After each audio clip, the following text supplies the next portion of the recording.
Salut le dev et bienvenue dans ce nouvel épisode où on accueille Gabin Oresh. Gabin, c'est le mec qui vulgarise l'optimisation fiscale pour les indépendants et les freelances entre autres. Mais ce qui est bien avec Gabin, c'est que en plus de vulgariser, il donne une vision vraiment précise et complète sur chaque optimisation. Tellement précis, je l'ai noté, tu verras, tellement précis qu'il répond aux questions qu'on se pose, mais même aux questions qu'on ne se pose pas encore. Je l'ai vu sur ton Twitter, ça m'avait interpellé. Et du coup, comment on va se découper l'épisode? On va commencer avec directement en donnant de la valeur et avec les questions bien précises sur l'optimisation fiscale. Puis après, on pourra un peu plus discuter. On verra comment ça va se passer. Donc là, on va commencer avec la première question qui est vraiment qui rentre dans le dur direct. Donc concentrez-vous bien. Alors si je me lance en freelance aujourd'hui, c'est quoi le plan optimal? On va dire plan sur 5 à 10 ans. Euh, on va dire, c'est une optimisation fiscale sur à la fois le statut, mais éventuellement sur tout ce qu'on peut optimiser autour du statut, etc. Ouais, bah, c'est vrai que là, comme toujours, hein, ça dépend de sa situation et de plein de paramètres. Mais si jamais on devait donner une réponse qui devrait marcher pour la plupart des freelances qui se lancent à temps plein, disons, dans leur activité, le parcours classique, c'est déjà de toute façon de commencer par la micro-entreprise, parce qu'elle est très avantageuse, euh, que ce soit au niveau des cotisations que tu paies et puis même de l'impôt. Donc c'est bien de commencer par là. Puis elle a aussi l'autre avantage, mine de rien, qu'elle est simplifiée par rapport à une société. Donc tu as moins de démarches, moins de déclarations à faire. Donc quand tu te lances en général, tu vois, c'est bien parce que comme ça, tu peux te concentrer sur ton activité, quoi, la développer, puis après voir plus tard pour complexifier un peu. Donc l'idée, voilà, c'est commencer en micro-entreprise, de rester aussi longtemps que possible. Donc c'est-à-dire qu'en micro-entreprise, tu as ce fameux plafond que si tu dépasses 2 années de suite, tu es obligé de changer. Donc l'idée, c'est de dépasser ces 2 années, et puis idéalement de les dépasser assez franchement. Donc pas juste voilà, si tu dépasses juste de quelques milliers d'euros, c'est un peu dommage parce que ça veut dire que ton activité, peut-être que tu peux encore la scaler, tu vois, avant de vraiment complexifier. Donc voilà, micro-entreprise, 2 ans minimum, essaie de dépasser le plafond assez franchement. Et puis après, derrière, le statut qui correspond le mieux, je dirais, à la plupart des activités, c'est le URL. Parce que du coup, c'est un fonctionnement dans lequel la rémunération, donc ça veut dire que l'argent que tu prends toi régulièrement tous les mois, par exemple, c'est là où elle coûte le moins cher, contrairement par exemple à l'autre statut qui est la SASU, où ça coûte beaucoup plus cher. Donc voilà, pour cette raison, le URL, elle est pas mal, parce qu'en général, je pense qu'à peu près tous, on a ce besoin d'avoir une rémunération régulière, quoi. Donc c'est ça l'idée. C'est micro-entreprise, EURL, et éventuellement l'autre choix pour ceux qui souhaitent vraiment maximiser leur rémunération, il y a la SASU à l'impôt sur le revenu qui existe aussi, qui est une option. Voilà. Ouais, c'est une option d'ailleurs qu'on peut. Enfin, il y a des limites sur cette imposition-là, non? Il me semble. Oui, c'est ça. C'est que tu peux faire 5 ans maximum en SASU à l'impôt sur le revenu. Ouais. Donc voilà, c'est après. Moi, je suis pas un grand fan pour principalement parce qu'en fait, du coup, la SASU à l'IR, elle permet de se rémunérer soi beaucoup, mais c'est un peu comme la micro-entreprise, c'est-à-dire que tout l'argent de la société, on va partir du principe qu'il t'appartient, et qu'en vérité, la Ah, société, c'est un petit peu comme si elle n'avait pas de sous, tu vois. Donc ça veut dire que tu vides la caisse de ta société chaque année, et donc c'est un peu dommage si jamais tu vas investir l'année suivante, que ce soit dans du marketing, ou d'embaucher des gens, tu vois, euh, ou tout simplement réinjecter ce que tu as gagné dans ton activité. Tu vois. Donc pour ça, je trouve que la saisonnière est un peu dommage, mais après ça peut correspondre à des gens qui souhaitent pas forcément scale ou se prendre la tête, tu vois, mais qui juste veulent tirer le plus possible de leur activité, quoi. yes, yes, bah surtout. Surtout qu'en fait, c'est parfois même une histoire de. J'ai pas envie de sortir le sacré mot mindset, mais un peu quand même, dans le sens où un statut, il peut. Comme il y a un plafond, par exemple sur la micro-entreprise, et bah, tu peux t'auto-bloquer ou t'auto-empêcher de faire plus parce que tu as ce plafond et que tu veux pas dépasser. Et Mm. pareil, le fait que tu puisses pas enlever tes charges, bah, ça fait que si tu veux, par exemple, déléguer euh, payer des outils, etc. Bah, tu vas dire, ah, mais c'est dommage, machin, bah, vas-y, je vais le faire moi-même, je vais le faire moi-même. Et au final, tu finis par jamais déléguer, au final, jamais scaler, et c'est un peu un cercle vicieux sur ce point-là, je trouve. Mm. C'est vrai que c'est, je dirais presque l'une des plus grandes difficultés qu'on a quand on se lance en indépendant, c'est qu'on a toujours cette volonté, ouais, de réduire les coûts et parfois au point de se sacrifier un peu dans les process, de se ralentir, quoi. Et Ouais. c'est un mindset qui est bon à développer, ouais, clairement. Yes. Et qu'est-ce que tu penses du montage où tu sais, bah, je sais plus si ça se fait comme ça maintenant, mais en tout cas, avec Murphy, avec SARL et ensuite, bah, éventuellement de plusieurs types d'entreprises, comme si tu fais de l'investissement immobilier, bah, tu as une SCI ou SCPI, je sais plus, etc. Ce montage-là, t'en penses quoi? Ouais, du coup, c'est un montage qu'on appelle souvent avec la holding, en fait, au-dessus. Ouais, voilà, c'est ça, j'avais Donc oublié. l'idée, c'est que tu as une société qui en détient d'autres. Euh, c'est un outil qui a plein d'avantages. Après, il faut qu'il se justifie quand même, tu vois. C'est quelque chose dont on parle beaucoup ces derniers temps et qui est peut-être un peu trop populaire, dans le sens où les gens, Ouais, du coup, ont arrêté de le remettre en question et se jettent dedans un peu trop facilement, tu vois. Donc il faut pas que ça naisse de d'une envie de faire comme les autres parce que ça a l'air cool et que tu as compris les avantages, mais vraiment d'un besoin, tu vois. C'est-à-dire que si toi, tu as une activité, par exemple, et que tu souhaites créer une autre activité, et que tu souhaites utiliser la trésorerie de ta première activité en fait pour financer l'autre, hmm, bah là, typiquement, ça a du sens parce que du coup, ça veut dire que tu as besoin de te faire passer des sous d'une entreprise à l'autre. Et là, bah, la holding, elle est complètement adaptée pour ça. Il y a aussi l'autre cas que tu citais, qui est si tu veux investir en immobilier. Donc, si tu as une société d'activité, par exemple, qui fait beaucoup de chiffres et que tu as des restes dans ta trésorerie que tu souhaiterais faire travailler, bah, tu pourrais effectivement aller investir dans l'immobilier, tu vas faire la location ou quoi. Et dans ces cas-là, pareil, ça aurait peu de sens si tu fais par exemple du logiciel, de faire également de l'immobilier dans ta même activité. Ça serait un peu bizarre, même si ouais. techniquement tu peux. Donc là, tu pourrais créer une autre société et pour cette même raison, du coup, avoir une holding qui permet de faire voyager les sous entre les deux, quoi. Et pour faire voyager les sous entre les deux, parce que souvent on pense que c'est gratuit entre guillemets de faire fluctuer entre une entreprise enfin d'une entreprise à une autre, mais en réalité c'est un coût que je connais pas. Mais est-ce que c'est pas euh, bah, plus avantageux ou pas hein, de sortir l'argent personnellement et ensuite de recréer une entreprise avec un capital avec ton argent personnel de base quoi. Alors, bah, l'inconvénient de ça, c'est que ça coûte assez cher en vérité de sortir l'argent. Ouais. Parce que tu vois, le mécanisme classique, c'est de se rémunérer, par exemple. Et donc, si on prend le cas de l'EURL, on dit souvent qu'il y a autour de 45% de cotisation sociale sur ta rémunération. Yes. Donc, ça veut dire que quand tu prends 1000 euros, tu vas en donner 450 euros à l'URSSAF. Et puis après, derrière, il y a aussi, bah, toi, l'impôt sur le revenu que tu vas payer, tu vois, parce que tu es en train de gonfler ta rémunération. Donc ça veut dire que Yes. tu perds beaucoup de sous là-dessus. Si tu dois le réinjecter après, c'est un peu dommage parce que l'alternative, ça serait, via une holding par exemple, de faire remonter les sous à la holding. Et ça coûte pas très cher, tu vois, tu as 5% du montant qui est Ouais. imposé à 15 ou 25%. Donc en gros, c'est Ah. 15 ou 25% de 5%, donc c'est des sommes qui sont ridicules, tu vois. Ah C'est oui, juste. moi je pensais vraiment que c'était beaucoup plus cher que ça en fait. Non, voilà, et du coup, c'est l'avantage principal de la holding, bah, c'est que voilà, de faire passer les sous d'une société à la mère, ça coûte pas grand-chose, quoi, voilà, 15-20% de 5%. Et après, dans l'autre sens, donc là, l'idée, c'est que tu fais remonter les sous de ta société à toi, à la maman.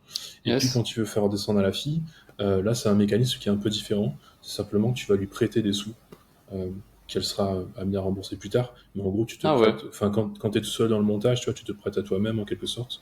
Donc, voilà. Mais du coup, Ouais, c'est ça coûte pas. pas grand-chose.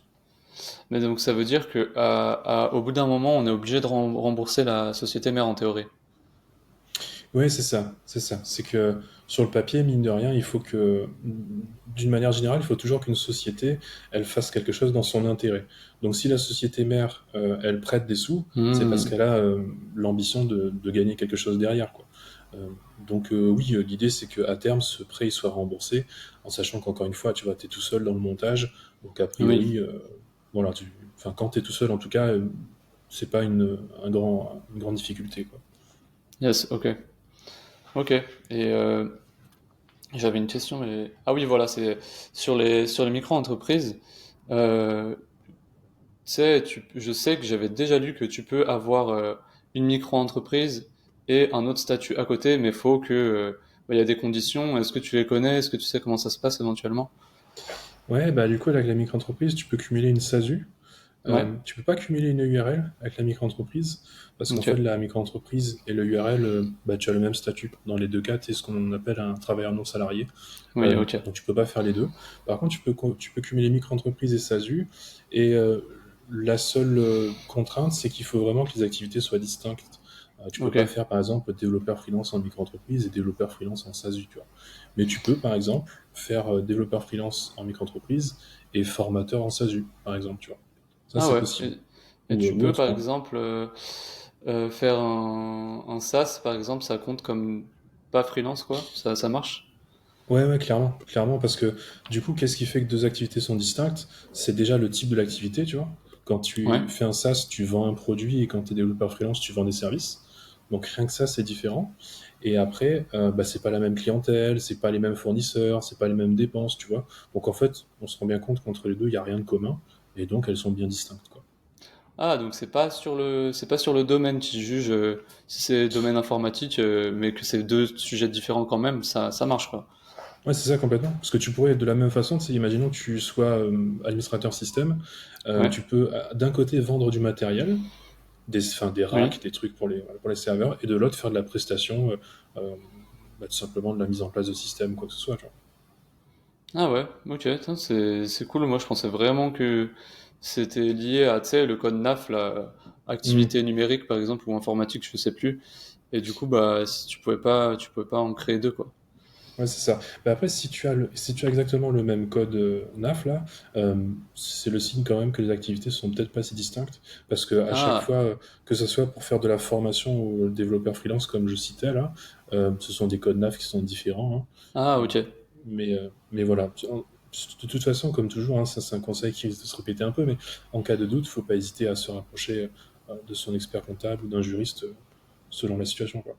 Ouais, justement, c'est ce que je compte faire, parce que d'un côté, en fait, j'ai envie de, justement, de scaler un peu et surtout de ne plus être, on va dire, victime du fait on peut pas enlever les charges et du coup, bah, je peux pas, enfin, psychologiquement, j'ai pas envie de déléguer, sachant que bah, derrière la personne, elle va repayer des taxes, etc. Il y en a qui le font. Je sais qu'il y a des freelances en micro-entreprise qui le font, qui reçoivent l'argent, ils se font taxer et après ils repayent derrière. Mais ça veut dire qu'il y a vraiment bah, quand même pas mal d'argent perdu, je trouve. Et c'est dommage. Mhm. Et Et du coup, c'est bah alors intéressant. par rapport à ça, il y Ouais, a un truc quand même qui existe en micro-entreprise quand tu sous-traites comme ça, c'est ce qu'on ouais. appelle les frais de débours.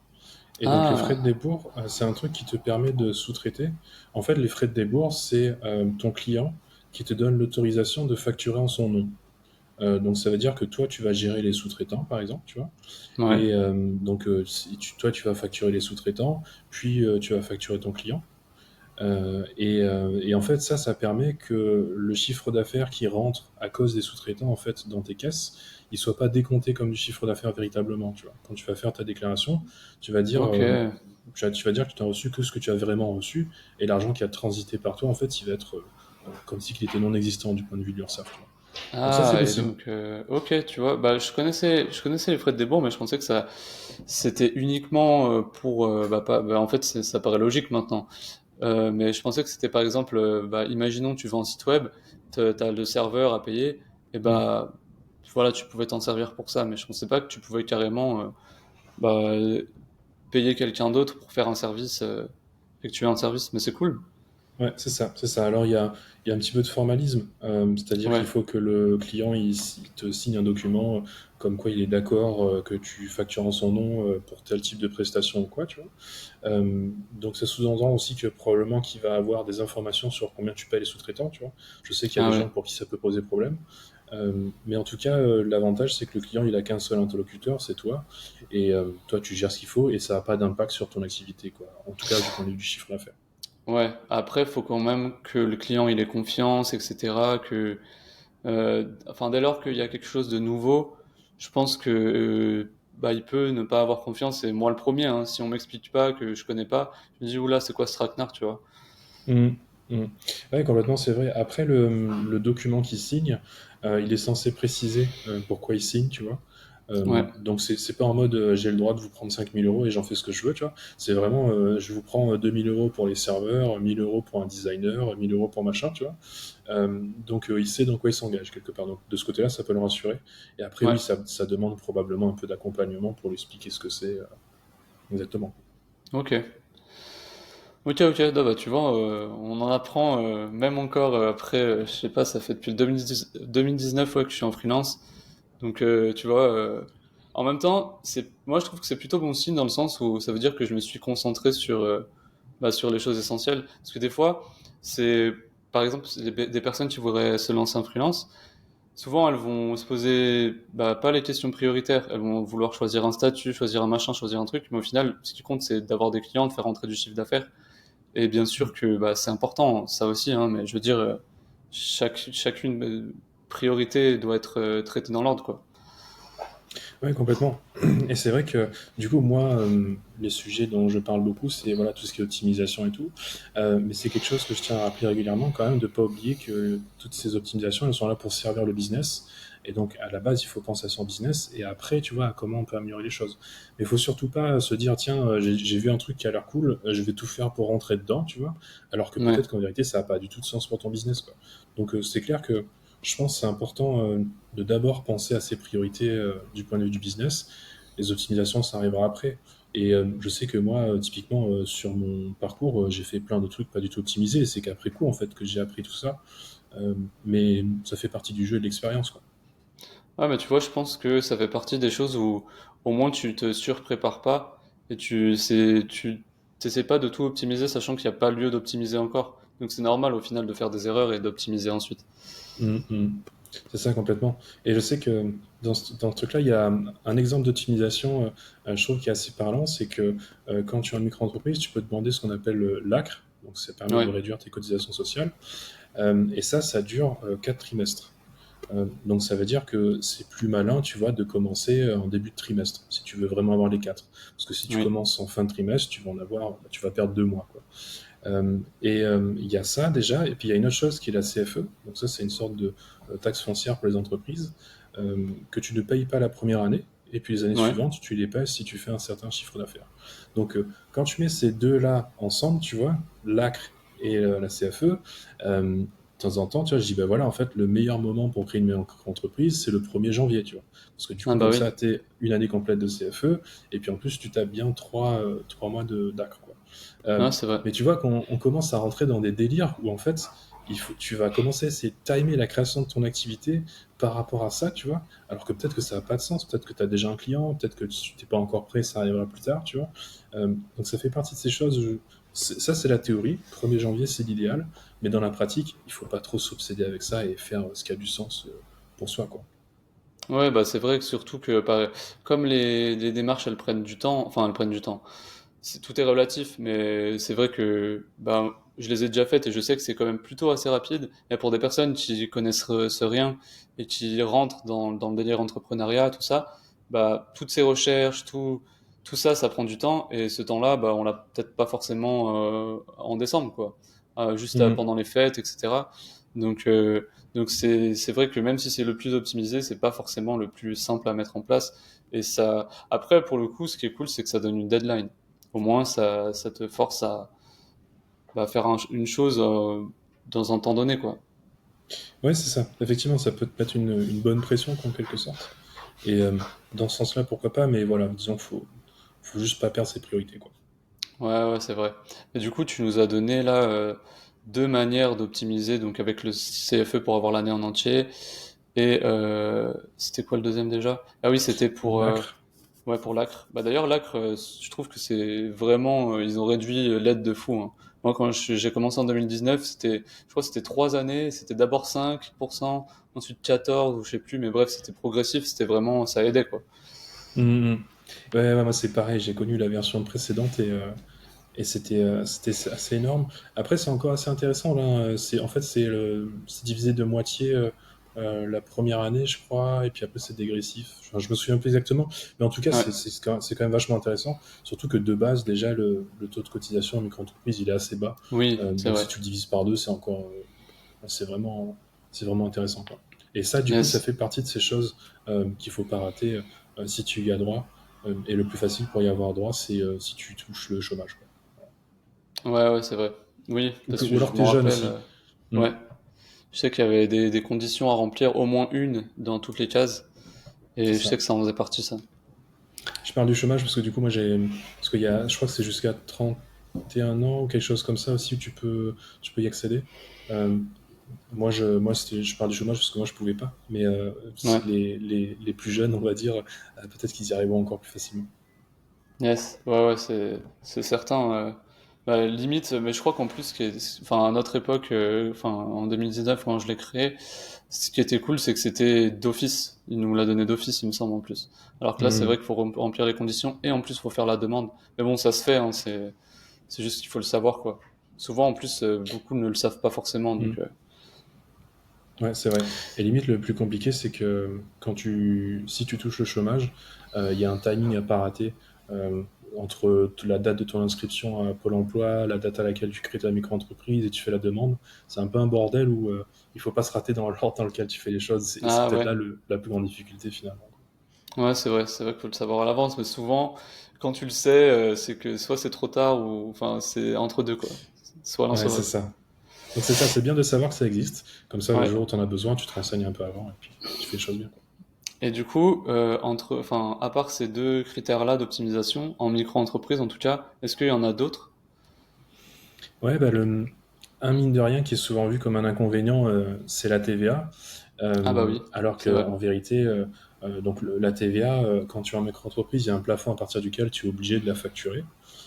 Mais tu peux aussi choisir de la facturer plus tôt, en fait, n'importe quand, hein. Même le premier jour, tu peux commencer à le faire. Et facturer la TVA, ça a l'avantage que tu peux aussi la récupérer. Hmm.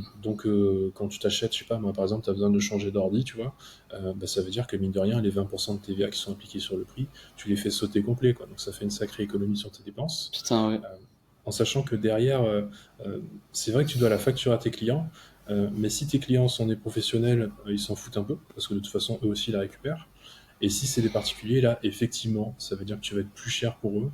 Euh, mais après, c'est une stratégie à voir, c'est à toi par rapport à tes dépenses, ce que tu gagnes, ce que tu perds, quoi. Si c'est vraiment intéressant. Mais il y a en tout cas ça pour les dépenses, quoi. Ouais, bah c'est un des trucs, tu vois, j'ai pas pensé tout de suite, et comme la plupart, je redoutais le moment où ça allait arriver, mais au final, j'aurais pu le prendre dès le début, m'acheter le Mac, parce que du coup, je l'ai acheté en tant que, enfin, sur des, moi, je pouvais pas, comme je pouvais pas l'enlever de mes frais, bah, en fait, c'est comme si je l'avais acheté personnellement au final, puisque je peux rien déduire dessus. Et à part la TVA que j'aurais pu si j'avais demandé à, bah, ne pas être exonéré. Et du coup, je crois qu'en max, c'est quand même 3 000 euros. Enfin, en tout cas, celui que j'ai pris, c'était proche de ce prix-là. J'avais utilisé une technique pour l'avoir moins cher, mais ça restait. Bah, j'aurais pu enlever la TVA aussi, donc ça aurait été cool, quoi. Mm. Ouais, ça fait une sacrée réduction. Et puis, un autre truc aussi à savoir, c'est que donc là, le matériel que tu achètes en micro-entreprise, si tout se passe bien pour toi et qu'à un moment tu dois créer une société, il faut savoir que tu pourras le revendre, ce matériel, à ta société. Donc en Ah gros, ouais, tu te revends ton matériel à toi-même. Et ça a pas mal d'avantages, parce que du coup, ça te permet finalement d'amortir un peu le matériel que tu as acheté, tu vois, un peu plus tard. Alors bien sûr, tu vas pas le vendre au prix du neuf, hein, tu le vends au prix d'occasion. ouais, Mais ça permet d'amortir une deuxième fois en quelque sorte ton matériel, quoi. ouais, c'est cool. Ouais, tu vois, ça, fallait le savoir aussi. Mm.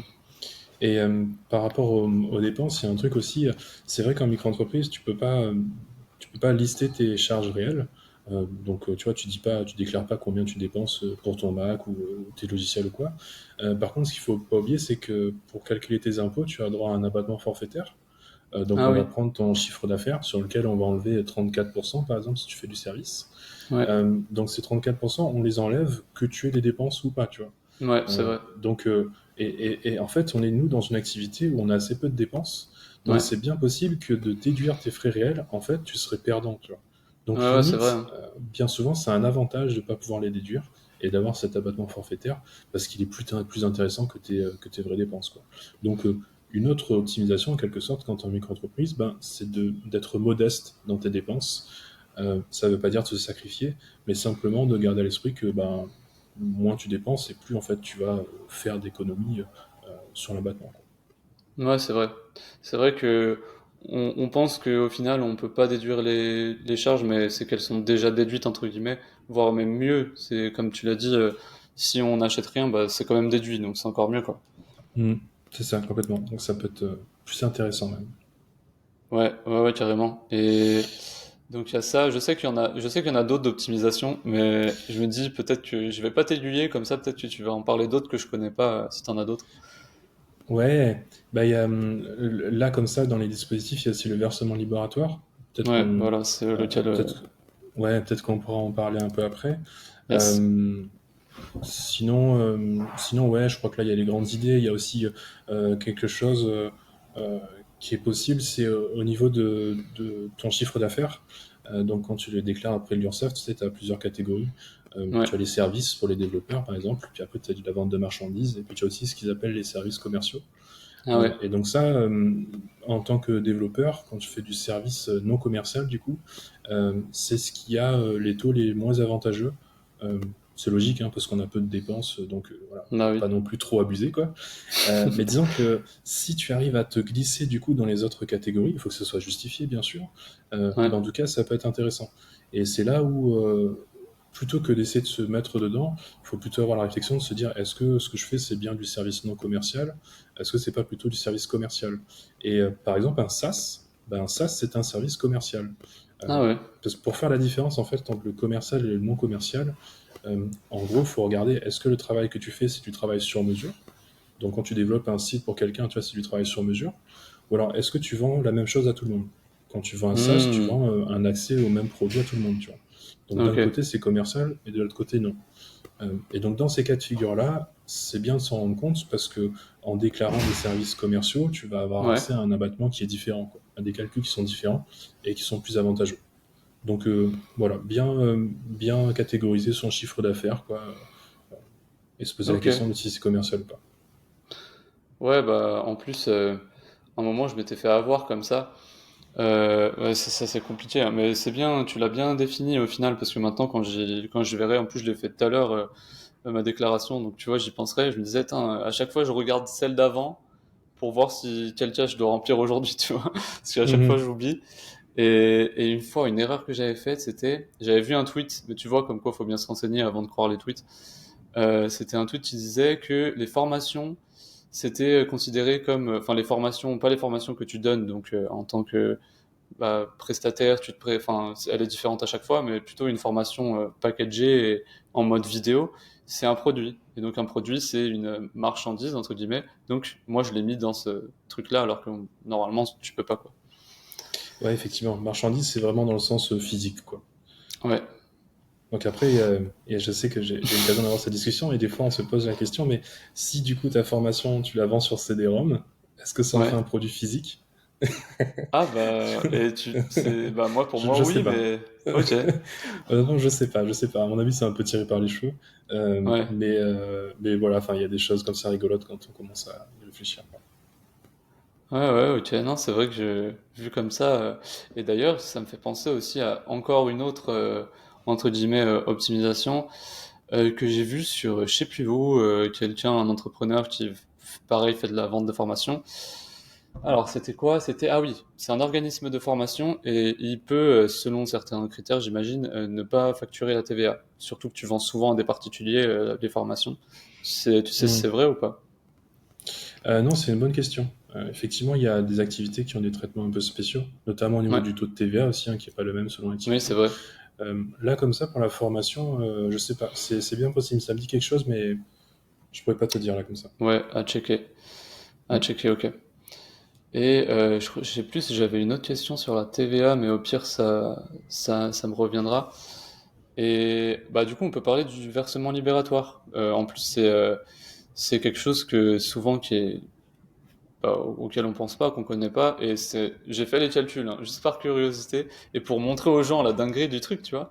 J'ai fait les calculs entre si je devais payer des impôts normaux entre guillemets ou avec le versement libératoire, parce que j'y ai encore le droit. D'ailleurs, je te poserai une autre question après, mais c'était énorme. Je crois que c'était si je payais des impôts avec ça, c'était 900, je crois. Et si je paye des vrais impôts, c'était 7000, un truc dans le genre. C'est Hmm. énorme. Ouais, ouais, ouais. Ah ouais, ça peut être vachement intéressant, hein, le versement libératoire, parce que du coup, l'idée du versement libératoire, c'est que tu vas payer un pourcentage fixe d'impôt sur le revenu. Ouais. Donc c'est un pourcentage de ton chiffre d'affaires, donc c'est un montant qui varie selon ton chiffre d'affaires. Et mine de rien, ce pourcentage, il y a de fortes chances pour qu'il soit moins fort que si tu payais l'impôt normalement, quoi. Ah bah oui. Donc, si, c'est intéressant si tu paies de l'impôt, et il faut en faire la demande, quoi. Là où il faut faire gaffe, c'est par contre si tu paies pas beaucoup d'impôts. Ouais. Parce que si tu paies pas beaucoup d'impôts, bah, ça veut dire que là, tu vas en payer un peu quand même, alors que tu aurais dû payer zéro, quoi. Donc, en fait, voilà, c'est ça. Le versement libératoire, ça permet de payer un peu d'impôts. Alors, si tu en paies beaucoup, c'est moins. Si tu n'en paies pas, du coup, c'est plus. Donc, il Ouais. y a ce calcul-là qui est à faire. Et l'autre truc aussi à savoir, c'est notamment pour les étudiants, quand tu optes pour le versement libératoire, ça te sort du foyer de tes parents. Ah. Donc ça, bah, faut en parler à ses parents parce que du coup, ça veut dire que ça va changer un peu le calcul de leurs impôts aussi. Et peut-être que toi, bah, ça vaut le coup que tu te poses bien pour réfléchir si c'est intéressant ou pas, quoi. Bah ouais, ouais, tu m'étonnes. Et du coup, la question que j'ai dessus, parce que j'ai contacté, tu vois, justement les services bah, de l'URSSAF pour avoir une réponse. Ils m'ont laissé un message sur ma boîte vocale où il fallait taper 1, 2, 3 et j'écoutais. Et la réponse, elle m'a pas convaincu. En fait, tu sais, ce qu'ils disent, et qu'il faut, en fait, il y a peut-être une ou deux conditions, et notamment, c'est tes revenus N-2 ne doivent pas dépasser 25 000 euros de machin, enfin, de revenus fiscal, quoi. Mhm. Et donc, moi, c'est la question qui, vraiment, après, ça paraît logique, mais je sais pas. C'est comme tu fais ta déclaration. Par exemple, là, cette année, enfin, en 2024, on a fait, attends, j'essaie de réfléchir, déclaration 2024 sur les revenus 2023. Mais du coup, N-2, c'est quoi? C'est de l'année que tu as déclaré ou des revenus de l'année d'avant? Enfin, je sais pas. Ouais, bah faut remonter 2 ans. Ouais. Et donc, il faut prendre la déclaration que tu as fait bah, il y a 2 ans, quoi. Donc, ça serait en l'occurrence. Ouais, la déclaration, c'est toujours. Tu déclares tes revenus l'année qui est passée, quoi. Ouais. Donc, tu déclares tes revenus une fois que tu as eu tes revenus, quoi. Oui. Euh, donc, c'est ça, faut remonter 2 ans avant, quoi. Donc, par exemple, là, en 2025, l'année N-2, c'est déclaration 2023 sur les revenus 2022. Ouais, c'est ça. C'est ça. Donc, en fait, c'est en soi, pour être enfin, pour être précis, enfin, entre guillemets, c'est véritablement l'année N-3, en fait. Ouais, ouais. Bah alors là, tu mets le doute, du coup. T'as vu, Euh, c'est tricky un ouais, peu. non. En vrai, ça vaudrait le coup de vérifier. C'est des choses qui sont assez bien documentées. Et puis, sur le site des impôts, je serais pas étonné qu'ils mettent un exemple. Souvent, ils mettent des petits exemples illustrés Ah, c'est voilà, vrai. pour pas qu'on se gourde dans les années. Euh, donc, en vrai, il faudrait vérifier. Là, comme ça, je voudrais pas te dire Ouais. une bêtise. Ouais, non, mais je comprends parce que moi, tu vois, d'une année à l'autre, ça change tout, sachant qu'en plus, pour demander ou non le versement libératoire, comme ça se fait l'année d'après, eh ben, il faut le dire assez tôt l'année d'avant. Donc là, par exemple, si tu dois, la limite, c'est en septembre. Donc aujourd'hui, si je veux que l'année prochaine, on m'enlève le versement libératoire, eh ben, je dois le demander, bah, là, avant septembre, quoi. Hmm. Est-ce que toi, tu aimerais l'enlever ou le mettre? Bah, en fait, bah, bien sûr. Ah non, moi je l'ai déjà. Tu l'as Et déjà, ok. bien sûr que j'aimerais le garder, sachant que je l'ai demandé il y a pas si, enfin, peut-être en 2022. Et j'aimerais le garder, bien évidemment. Mais après, il y a aussi ce qui est possible, quoi. Et je sais Hmm. que tout dépend de l'année qui est considérée. Et bah, il y a un des cas où je dépasse et du coup je devrais arrêter. Enfin, tu vois. Mhm, mhm. Ouais, et c'est vrai que ça, c'est un point aussi, c'est que le versement libératoire, du coup, quand il y a accès, tu peux le demander, et du coup, on Ouais. te le donne si tu remplis les conditions. Par contre, le jour où tu remplis plus les conditions, il y a personne qui te le dit, quoi. Ouais, c'est vrai. Et donc, c'est à toi de faire gaffe à ça et de dénoncer l'option, donc de dire, voilà, j'ai plus le droit à arrêter de me donner cet avantage, quoi. Parce que si Ouais. tu le fais pas et qu'ils finissent par s'en rendre compte un peu plus tard, bah là, ils pourraient rattraper ce que tu aurais dû payer entre-temps, quoi. Ah oui, et puis sachant la différence, même si ils te mettent pas de majoration, juste le fait de 6 000 euros de plus dans ton entre guillemets dans ton portefeuille, bah tu les auras peut-être dépensés d'ici là et si ils le remarquent deux ans plus tard, ça fait 12 000, 3 ans plus tard 18 000, enfin bref, et c'est énorme quoi. Ouais, c'est clair, ça fait une sacrée douille. Et Ouais. d'ailleurs, ça me fait penser que c'est ce que tu donnes comme exemple, là, le fait de se faire rattraper après coup, c'est quelque chose qui arrive beaucoup aussi aux gens qui ne réalisent pas qu'ils doivent facturer la TVA. Donc, Hmm. comme on dit juste avant, il y a un plafond à partir duquel tu dois la payer. Et il y a Ouais. beaucoup de gens qui ne le savent pas et qui, au bout de quelques années, en fait, se rendent compte qu'ils auraient dû la facturer depuis 4 5 ans. Et là, il faut qu'ils récupèrent toute la TVA qu'ils auraient dû facturer sur 4 5 ans. Tu vois. Ah Et ouais. bah ça, c'est un enfer à faire. Donc ça veut dire qu'il faut que tu recontactes tes anciens clients pour leur dire ouais, désolé, j'aurais dû vous facturer la TVA, machin, est-ce que vous voulez bien? Et, euh, et si tu t'en sors bien, bah, du coup, tu arrives à rattraper comme ça ce que tu aurais dû payer, quoi. Mais ça peut être un vrai calvaire, quoi. Et le sujet s'y prête, alors j'en parle, il y a un service qui existe qui s'appelle Super Indup, Ah ouais. qui propose d'accompagner les micro-entrepreneurs. Et eux, typiquement, c'est le genre de situation auquel ils sont habitués. Euh, donc voilà, un petit message aux micro-entrepreneurs qui sont dans la sauce, et de ne pas hésiter à se faire accompagner par ce genre de professionnels, quoi. Yes. Ouais, bah là, en plus, récemment, en fait, j'en avais marre, justement, depuis la TVA. Et, ah oui, et surtout, et c'est bien d'en parler, c'était pas concernant la TVA, mais j'ai fait une erreur, notamment à cause de Stripe. Peut-être que je pourrais te poser deux, trois questions là-dessus, mais j'ai fait une erreur et du coup ça a décalé un peu. J'ai tout déclaré, peut-être une fois où j'ai oublié une partie, mais sinon j'ai tout déclaré, j'ai juste déclaré en décalé. Et en soi, c'est pas grave dans le sens où j'ai quand même déclaré, ça reste de l'honnêteté, mais je préférais que ça soit tout bien carré et qu'un jour, si on vérifie, bah, tout soit bien ordonné dans les bonnes cases. Et du coup, bah, j'ai fait la demande c'était quoi? C'était bah, l'URSSAF pour qu'on revoie ça et du coup, je leur ai donné toutes les modifications à faire, qui m'ont validé ensuite. Du coup, il y avait des trucs de retard que j'ai demandé comme c'était une erreur que j'ai faite, bah, j'ai demandé à ce qu'ils ne la considèrent pas. Ils m'ont dit que comme c'était la première fois, bah, je pouvais annuler cette dette-là. Donc c'est cool d'être honnête au final plutôt que d'attendre que ça nous tombe dessus. Parce que Mhm. j'avais un petit doute et quand on a un doute, bah déjà ça nous prend la tête. Il y a une petite tâche, enfin tâche mentale dans la tête qui te dit ouais il y a un problème, il y a un problème. Si un jour ça arrive, bah je serai dans la merde. Au moins là c'est fait. Donc j'ai fait ça. Du coup, suite à quoi, forcément, si tu te trompes sur tes déclarations, donc sur l'URSSAF, et bah derrière, faut refaire ta déclaration de l'imposition aussi. Donc pareil, j'ai renvoyé ça. Enfin, c'était bien. Enfin, en vrai, c'est cool. Je dirais pas que j'ai bien aimé, mais par contre, j'ai appris des trucs. Et j'en suis venu au point où, plutôt que de faire le rat et d'économiser un service qui peut m'aider, tu vois, bah, du coup, j'ai testé Indy là récemment pour faire toutes ces déclarations et surtout bien récupérer. Pareil au niveau des factures, je sais que tu es pas censé modifier ou annuler une facture. Enfin, tu peux l'annuler, mais il y a une procédure pour le faire avec un truc d'avoir. Mais tout ça, si tu le fais manuellement, bah surtout tu le fais pas en fait, et ça fait que t'es pas trop dans la loi. Alors qu'un service comme bah, Indie par exemple ou Super Indep, j'imagine qu'ils le font aussi, bah c'est pas si cher que ça comparé au temps que ça te fait gagner déjà, et surtout bah, la sérénité que tu peux avoir quand tu sais que tout est bien carré quoi. Mhm. C'est ça, ouais, effectivement. Et il y a Abby aussi, dans le Ouais, même style, qui fait ça. Et c'est vrai que ce genre de choses, moi, c'est pareil. J'ai tendance à dire, ouais, faut y aller parce que ça va t'apporter une sérénité dans tout ce que tu fais. Et puis, c'est des détails sur lesquels il faut que tu passes zéro ressource, en fait. ouais, Quand tu fais du freelance, tu vois, franchement, il n'y a aucune valeur ajoutée à faire ses factures soi-même, je sais mm, pas, moi, ouais, à gérer ce genre de trucs. Donc, c'est le premier investissement à faire, hein, c'est de déléguer cette partie-là autant que possible pour se faire gagner du temps, pour prendre en sérénité.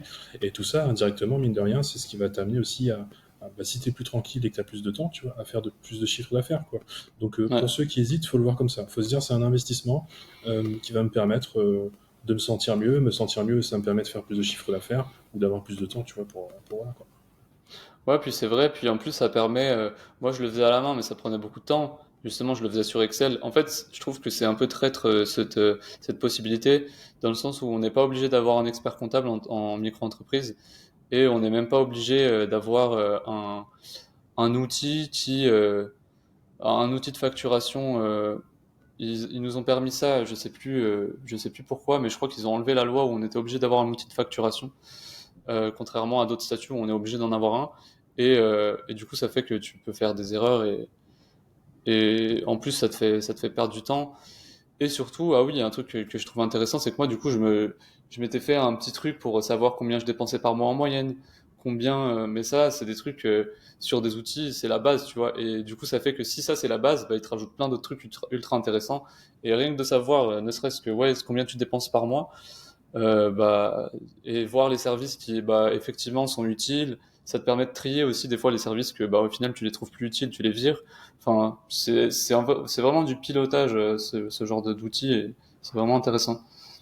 Ouais, carrément. Je pense que c'est comme ça qu'il faut le voir, parce que même, ne serait-ce que pour savoir quand tu vas atteindre le plafond de la micro-entreprise, tu vois, Ouais, bah, il faut suivre les chiffres, ou alors le plafond du versement libératoire, enfin à partir de quand en tout cas tu auras plus accès, tu vois.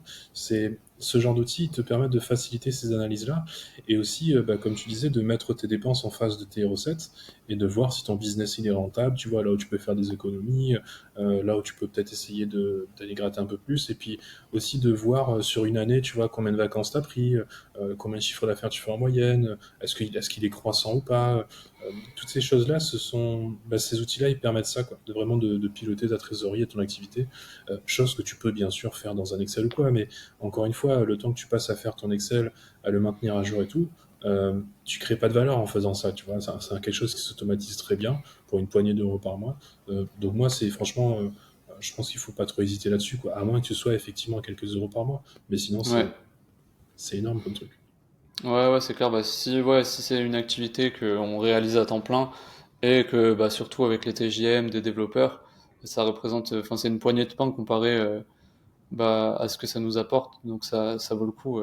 Bah, en plus, tu vois, Excel, en tant que développeur, Excel, moi, je déteste. Genre, il y a des trucs, c'est bien fait. Et en fait, faut connaître. Et comme c'est pas un truc qu'on a appris à l'école, enfin, ça dépend de où on vient, mais dans le cursus que j'ai fait, j'ai quasiment pas touché Excel. Et du coup, il y a un truc que je voulais faire, j'ai j'ai une formation pour aider les développeurs et je voulais leur faire un petit outil sur Excel, tu sais, pour qu'ils puissent faire un truc c'était pour faire de l'étude de marché. Et j'arrivais pas à croiser les données sur Excel. Je te jure, ça me rendait fou. Je me dis, non, mais c'est la base, en fait, de croiser ces données-là, tu vois. Et du coup, bah, ça m'a saoulé. Je l'ai développé un outil, quoi, sur mon site.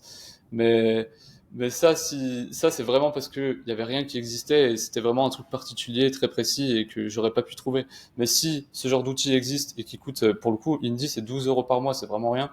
Et que s'ils existent, autant les utiliser, quoi. Mhm, mhm. Ouais, effectivement, et c'est vrai que ça dépend beaucoup de ton background, parce que je connais des freelances aussi, que ce soit Excel ou d'autres outils similaires, qui maîtrisent vraiment, et eux, ils se sentent plus libres dans ces outils-là, tu sais, parce qu'ils Ouais. peuvent faire des choses, peut-être qu'ils ont l'habitude de faire dans l'analyse de leurs données ou quoi, et dans ce cas-là, pourquoi pas, tu vois. Si vraiment c'est une appétence que tu as ou quoi, mais en tout cas, si c'est juste que t'as l'impression, si c'est juste pour économiser un peu, ou que tu veux gagner du temps ou quoi, bah, enfin, perds pas de temps avec ça. Et surtout, c'est typiquement le genre de truc, des fois, avec lesquels on a tendance à surestimer un peu notre intelligence. C'est-à-dire qu'on a l'impression de comprendre le sujet, mais en fait, on va pas penser à plein de trucs que des gens qui bossent dessus au quotidien, bah, ils auront anticipé, quoi. Ouais. Et en fait, tu vas te retrouver un truc complètement bancal, tu vois, dans lequel tu auras deux chiffres, que tu auras passé 1000 heures à agréger, tu vois. Voilà, franchement, je pense qu'on a mieux à faire, quoi, en général. Ouais, mais surtout ces genres de trucs où c'est sensible. C'est pas si tu te trompes, bah tant pis, ça va te faire perdre quelques euros. Là, c'est en plus Mm. de te faire perdre de l'argent au final. Bah, si jamais tu fais des erreurs, bah en plus ça peut te créer des problèmes vraiment avec la justice et c'est des trucs que t'as pas envie d'avoir, quoi. Mm. Ouais, bah, typiquement, le déplacement de plafond, hein. Si tu l'as pas anticipé et que tu dépasses, Ouais, bah là, ça te fait une drôle de surprise quand tu te rends compte que t'es plus en micro-entreprise, quoi. ouais, c'est vrai. Mm. Et on va passer un peu sur les sujets, on va dire, enfin, c'est encore de l'optimisation, on reste sur l'optimisation, mais là, c'est sur le PER, parce que justement, j'avais lu ton post, tu sais que, au final, tu te rends peut-être, enfin si, je pense que tu te rends compte, mais qu'il y a des tweets que tu fais, qui changent la vie des gens. Et moi, ça a été mon cas, dans le sens où il y a plein de trucs que tu dis, que si je les avais pas fait, peut-être qu'aujourd'hui, enfin, peut-être pas aujourd'hui, mais peut-être que dans des années, je me serais dit, putain, je savais pas, tu vois. Et grâce à toi, j'ai su, donc bah, j'en profite pour te remercier. Et du coup, c'était sur le PER notamment, le PER que je commençais à remplir petit à petit, justement. Enfin, ce PER, c'est quoi déjà? Vas-y, Plan aide-moi. épargne retraite? Voilà, c'est Plan ça. épargne retraite, ouais. Plan épargne retraite. Et donc ce truc-là, je commençais à le remplir. Et en fait, ce tweet-là, c'était pour dire que bah, tu finis par payer les impôts. En fait, tu peux être exonéré. Par exemple, imaginons, je sais pas, il y a un plafond sur ce truc, hein, mais tu mets 4 000 € sur ce compte-là. Et bah ensuite, tu peux le déduire de tes impôts ensuite. Mais le problème, c'est qu'au final, cette déduction-là, tu l'as fait quand enfin, tu finis par la payer quand tu retires l'argent du PER, c'est-à-dire à ta retraite. Et toi, tu avais dit, c'est pas forcément très optimisé parce que comme tu es en fin de carrière, bah, c'est là où tu gagnes beaucoup et donc tu vas finir par payer plus que ce que tu aurais dû payer à la base. Ça te parle? Ouais, effectivement. Ouais, ouais, complètement. Et c'est vrai que c'est un calcul qui est pas évident. Pour expliquer rapidement comment ça fonctionne, l'idée du PER, du coup, c'est un livret sur lequel tu mets de l'argent et il est placé en bourse ou ailleurs pour gagner des intérêts sur le long terme, quoi. Et donc, une de ses particularités, c'est que ce livret-là, il est bloqué jusqu'à la retraite. Donc, ça veut dire que l'argent qui est dessus, tu peux rien en faire, quoi. Euh, tu peux pas le retirer quand tu veux. Et son autre particularité, c'est que il permet de décaler l'imposition. Donc, c'est-à-dire que si par exemple tu mets 4 000 € sur ton PER, bah, tu peux choisir de ne pas payer d'impôt sur ces 4 000 € aujourd'hui. Et donc ça veut dire qu'au moment où tu vas déclarer tes revenus, bah, en fait on va faire comme si tu n'avais pas gagné ces 4 000 €. Donc ça veut dire que tu vas payer un peu moins d'impôts, quoi. Sauf que si tu fais ça, ça veut dire qu'au moment où tu vas retirer ces 4 000 €, donc à la retraite par exemple, là, ces 4 000 € vont s'ajouter à tes autres revenus. Donc le pari, il est gagnant si aujourd'hui tu paies plus d'impôts qu'à la retraite. Mais si tu paies plus d'impôts à ta retraite qu'aujourd'hui, bah là c'est perdant. Ça veut dire que tu auras, enfin tout simplement tu vas ajouter tes revenus à un moment où tu gagnes déjà bien ta vie, quoi. Et c'est un pari qui est compliqué à faire, tu vois. À ta retraite, peut-être que tu auras développé des activités secondaires, peut-être que tu auras investi dans l'immobilier, peut-être que tu auras des loyers qui vont rentrer, euh, ou peut-être pas. Peut-être que effectivement tu vas tout arrêter et que tu auras très peu de revenus, voire pas du tout, et que ça sera intéressant. Mais c'est pas un pari qui est facile à faire aujourd'hui, et en plus ça a cet inconvénient que ces sous ils sont bloqués, tu vois. Si vraiment demain tu as une galère ou quoi, alors il y a des cas un peu particuliers où tu peux sortir l'argent, mais c'est vraiment des très grosses galères, quoi. Mais je sais pas, si tu as besoin d'acheter une voiture, par exemple, bah, tu pourras pas te servir cet argent, tu vois. Donc, c'est vraiment contraignant. Et encore un autre inconvénient du PER, bien souvent, c'est que bah, il y a des frais par rapport à d'autres enveloppes. Donc, un bon PER, c'est pas des frais qui sont exorbitants non plus, mais c'est toujours plus que zéro, quoi. Et tu peux pas, selon le PR, tu peux pas toujours faire ce que tu veux dedans. Tu peux pas placer ton argent en bourse comme tu le veux ou quoi, c'est un peu limité ce qui est disponible. Euh, donc ça a ces inconvénients-là. Après, quand tu es en micro-entreprise, euh, c'est l'une des situations où ça peut être intéressant, parce que du coup, comme tu es en micro-entreprise et que tu es imposé sur tout ton chiffre d'affaires, moins l'abattement, hein, bah, c'est des situations où tu gagnes vraiment beaucoup d'argent et tu n'as pas le choix, en fait, tu es obligé de prendre l'argent, tu vois. Donc c'est des périodes de ta vie où quand ça marche bien, bah, tu paies vraiment beaucoup d'impôts. Et là, dans ces cas-là, effectivement, le PER, il permet de réduire un peu ton revenu, quoi. Parce que ce qui se passe après, c'est que si ça marche bien pour toi que tu passes en société, c'est plus vrai, parce qu'en société, tu choisis combien tu prends. Donc tu peux Hmm. prendre pas beaucoup, en tout cas juste ce qu'il te faut, et ça veut dire que quand tu es en société, en vérité, tu n'as pas de problème d'impôt, tu vois, parce que c'est toi qui choisis, et si tu as un problème d'impôt, c'est que tu as besoin de cet argent de toute façon, quoi.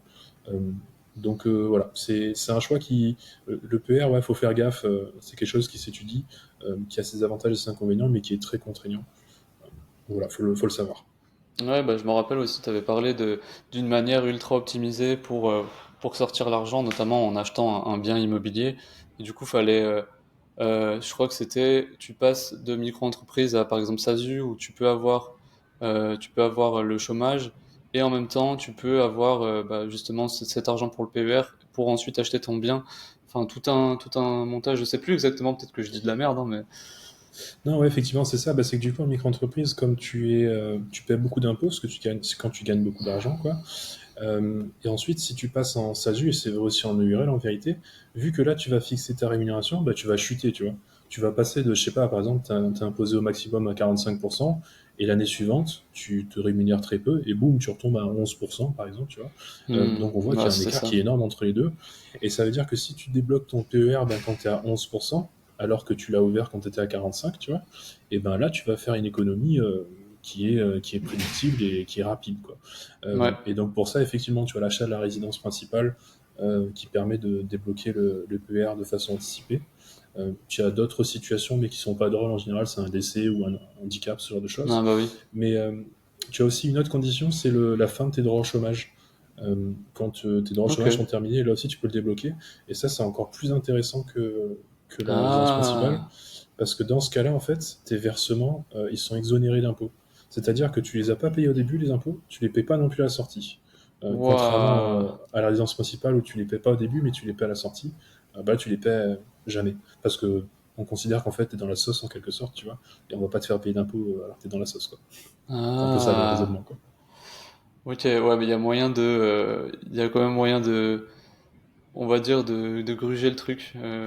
Enfin, après, c'est encore une fois, faut se mettre dans des situations déjà un peu instables, pas très confortables. Et puis surtout, ça veut dire faire des calculs et prévoir des trucs qui sont pas naturels, quoi. C'est ça, voilà, c'est ça. Effectivement, ça, c'est un danger. Sans compter que du coup, cet exemple-là de la fin des droits, euh, j'ai discuté avec quelques personnes, et, dont des juristes, et tout le monde n'est pas d'accord sur le fait que ça soit autorisé ou pas. Donc c'est un peu touchy quand même, ce truc-là en Ouais, particulier, parce qu'on comprend bien que l'idée est assez claire, hein, c'est de pas payer d'impôt sur son PER, quoi. Donc quelque part, tu fais une manipulation qui n'a pour objectif que d'éviter l'impôt, et ça, c'est jamais bien vu, quoi. Donc ouais, ouais, c'est faut clair. faire gaffe quand même, quoi. En plus d'être compliqué, c'est pas dit que ça passe. Ouais, ouais, ok, je vois. Et du coup, toi, tu conseillerais quoi, mis à part le PER, pour sa retraite en freelance? Ben, un peu la même chose qu'à tout le monde en vérité. Je pense que le chemin classique, c'est euh, déjà il te faut un livret A sur lequel tu mets toi entre 6 et 12 mois de dépenses mensuelles. Ça, c'est pour faire face aux imprévus. Une fois que tu as ça, l'argent qui est en trop, euh, moi je conseille le PEA. C'est ce qui est le plus adapté enfin, pour quasiment tout le monde, parce que c'est une enveloppe sur laquelle il n'y a pas de frais. Euh, en tout cas, pas de frais de gestion de l'enveloppe elle-même, quoi, et qui donne accès à pas mal de choses. Et puis ça a un avantage, c'est un truc français, ça, le PEA, et c'est un avantage qu'au bout de 5 ans, tu ne paies pas d'impôt sur tes plus-values, sur ce que tu as gagné, quoi. Donc vraiment, le PEA, c'est bien.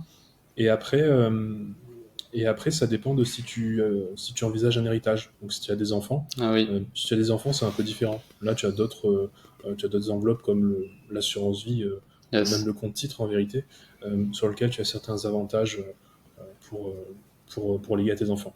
Mais l'idée, c'est ça, hein. De toute façon, il faut blinder le PEA parce que c'est le truc le plus avantageux. Ouais. Donc, il faut blinder le PEA. Et après, après ça, il y a le compte titre ou l'assurance vie éventuellement, quoi. Mais c'est ça le mieux. Et puis il faut le faire régulièrement. C'est un truc, il faut avoir l'habitude de le faire. Idéalement, Yes. tous les mois, tu vois, tu mets une somme sur un PEA, par exemple, et que tu places. Et voilà. D'ailleurs, j'en profite pour en parler sur le PEA. Souvent, les banques, ce qu'elles vont faire, comme il y a justement ce délai entre guillemets de 5 ans, et ben elles vont, dès que c'est possible de l'ouvrir, vous en parler. Si c'est des banques voilà, qui le savent entre guillemets, parce que des fois ils en parlent pas. Mais s'ils le savent, ils en parlent pour que tu ouvres le compte le plus tôt possible et que bah, tu puisses en profiter le plus tôt possible. Sauf que le problème des banques, souvent des banques traditionnelles, parce que bah, c'est ce que nous ont entre guillemets vendu nos parents et c'est la sécurité entre guillemets. Mais bon, on va pas rentrer dans ce débat-là. Mais en tout cas, les frais sur les PEA sont énormes sur les banques traditionnelles. Et c'est pour ça que ce qui est conseillé, c'est plutôt, et du coup, moi, c'est ce que j'ai fait. J'avais déjà des actions que j'avais payées avec mon PEA, que j'ai dû transférer, sauf que, bah, ça, faut le savoir, mais vaut mieux l'éviter au final, parce qu'on peut avoir qu'un seul PEA. Et pourquoi faut éviter? Parce que c'est 15 euros par ligne. Du coup, ça fait que si tu as 3 actions, bah, tu payes 15 fois 3, et j'ai payé 45 euros. Et heureusement que j'avais que 3 actions encore. Mais donc, directement ouvrir, au lieu de passer par sa banque, je sais que là, je suis chez Bourse Direct. C'est là où il y a le moins de frais. Par contre, c'est pas l'interface la plus facile. Et sinon, il y a Fortuneo, où l'interface est plus simple et les frais sont pas non plus très élevés. Ils sont plus élevés que Bourse Direct, mais ils sont pas non plus faramineux. Et qui a une interface pas beaucoup plus intuitive. Donc voilà pour le PEA, la petite aparté. Ouais, complètement, t'as raison. C'est vrai que c'est important de le préciser parce que je pense que beaucoup, bah, enfin, comme toi, moi pendant longtemps, j'avais un compte à la Banque Postale, tu vois. Ouais, Et c'est un enfer, hein, ces banques-là, aujourd'hui, c'est un enfer. Et donc, moi, aujourd'hui, mon PEH, il est chez Boursorama aussi, qui est très bien, hein. Euh, c'est vrai que Bourse Direct est souvent cité comme l'exemple je crois que c'est peut-être le plus intéressant sur les frais ou quoi. Euh, ouais, mais ouais, enfin, ceux que tu as cités là, globalement, ce sont des banques qui proposent des services qui sont très bien. ouais. Et justement, là, récemment, j'ai dû changer de banque. Alors pour enfin, deux banques professionnelles, je précise, et je vais préciser pourquoi. Première raison, déjà. Bon, après, c'était pas la première raison, la vraie raison. La vraie raison, c'était Indy qui me permettait pas de connecter ce compte bancaire-là parce qu'en ce moment, ils avaient, les développeurs de la banque, ils avaient des problèmes pour la connexion. Du coup, moi, j'étais gentil, j'ai attendu un peu, mais ils m'ont dit que ça allait prendre trop de temps et au final, je préférais changer. Après, si c'était juste ça, j'aurais pas changé. Mais il y avait la deuxième raison. La banque en question, c'est Finom, qui est très bien, hein, pour plein de raisons, elle est très bien. Mais que j'ai préféré changer parce que l'instabilité politique d'une banque qui est étrangère me rassurait pas. Dans le sens où on pouvait bloquer mes fonds du jour au lendemain sans explication, bah, ça me plaisait pas comme idée. Donc je préférais une banque plus connue et en tout cas au moins basée en France. Donc je suis passé sur une autre banque et du coup je me demandais, toi, t'es dans quelle banque pro aujourd'hui? Moi, je suis chez Shine et Conto. Ah bah voilà, Et ok. ouais, voilà, globalement, c'est les deux kings, hein. Il y Ouais, a quelques autres, il y a quelques autres offres maintenant. Il y a notamment Propulse je crois que c'est le Crédit Agricole qui fait ça. ouais, Je voudrais pas dire de bêtises, mais il me semble. Et il y a quelques autres offres maintenant qui arrivent, hein, qui sont intéressantes. Et puis c'est vrai que Finom a l'avantage d'être gratuit, tu vois. oui, Euh, c'est ça. donc ils ont cette, enfin gratuit. En fait, ils font des offres, mais c'est tellement souvent que je prends Ouais. le raccourci de dire qu'ils sont gratuits, quoi. Mais oui, Shine et Conto, c'est les deux kings. C'est chez eux que t'es passé, toi? Moi, je suis passé chez Shine parce que Conto, j'avais entendu que, encore une fois, c'est une histoire, et il y en a plein des histoires, hein.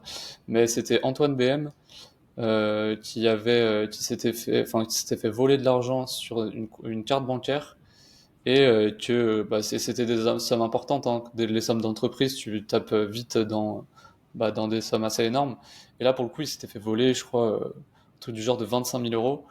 Et la banque, souvent, les banques, ils ont des assurances pour ce genre de cas. Ça m'est arrivé très récemment, hein, où pareil, une fraude à la carte bancaire, on a perdu 150 euros. Bon, c'est rien par rapport à 25 000 euros. Mais on a pu les récupérer grâce à l'assurance de la banque.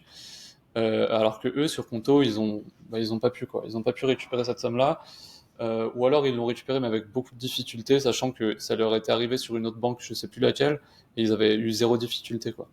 Donc c'était juste pour ça, mais sinon je pense que les deux sont bien. Et c'est vrai que Shine, je sais pas, Shine, j'ai vu, je sais pas, ça me semblait bien aussi, sachant que je me suis beaucoup basé de ton tweet et que je l'ai envoyé à plein de gens d'ailleurs ce tweet-là. Ouais, c'est vrai, Shine, ils ont un côté un peu good vibe. Et puis bah, de toute façon, c'est un excellent service. Et ils ont aussi pas mal d'avantages par rapport à la micro-entreprise, parce qu'ils ont, j'ai envie de dire qu'ils ont commencé par là. Je connais pas leur histoire précise, mais en tout cas, c'est l'impression que j'avais que vraiment au début, ils étaient concentrés sur les micro-entreprises. Ce qui fait qu'aujourd'hui, ils ont des outils, ils ont quelques trucs comme ça qui sont pas mal pour les micro-entreprises. Et c'est vrai qu'aujourd'hui, moi, quand je dois départager Conto et Shine, je suis un peu embêté parce que je trouve que les deux sont géniales et j'ai du mal à dire pourquoi l'une serait meilleure que l'autre. Mais souvent, c'est ce que je dis, c'est que Shine a plus d'outils pour la micro-entreprise, donc c'est bien, et Conto pour la société. Parce que de toute façon, quand tu es en société, a priori, tu as souvent un expert ton comptable, d'autres outils ou quoi, Oui, et que finalement, ta banque, t'as pas besoin qu'elle fasse 1000 trucs, quoi. ouais, c'est vrai. Ouais, c'est vrai que au final, bah, comme je suis passé sur je suis passé sur Indie, c'est vrai qu'il y a des outils similaires entre les deux, mais au moins tout est centralisé sur Indie et j'ai pas, moi, à la limite, tant que la banque elle fait son travail de banque, pas besoin de plus au final. Ouais, c'est ça, on n'a pas besoin de grand-chose. Il y a juste un truc sur lequel il faut être attentif, c'est le SWIFT. Donc le SWIFT, c'est ce qui te permet de recevoir des virements depuis l'étranger. Ah Et oui, ça, toutes les banques ne le supportent pas. ouais, Donc si tu as l'habitude de bosser avec des clients américains ou autres, quoi, bah, faut faire gaffe parce que du coup, ça peut être embêtant. Il y a des solutions, hein, ils peuvent passer par Wise ah ou autre oui, chose, quoi. Mais ça peut être relou. Et c'est dommage parce que du coup, des banques comme Shine et Conto, il n'y a pas de souci avec ça. Donc ce serait dommage de prendre une banque qui a ce souci quand il en existe qui l'ont pas, quoi. ouais, bah sachant aussi, et c'est pour ça que Finom c'était bien en plus d'être gratuit, c'est que au moins les paiements des impôts, enfin, ils passent dessus. Hmm. Ouais, ça effectivement. Et ça, du coup, c'est le B2B. Donc, c'est un type de mandat un peu spécial qui est utilisé par le service des impôts quand il prélève la TVA. Parce Ouais, que la TVA, ça peut être typiquement des très gros montants, hein. Et ouais, bah, les banques classiques, ils vont pas te laisser faire si tu veux prendre 50 000 euros.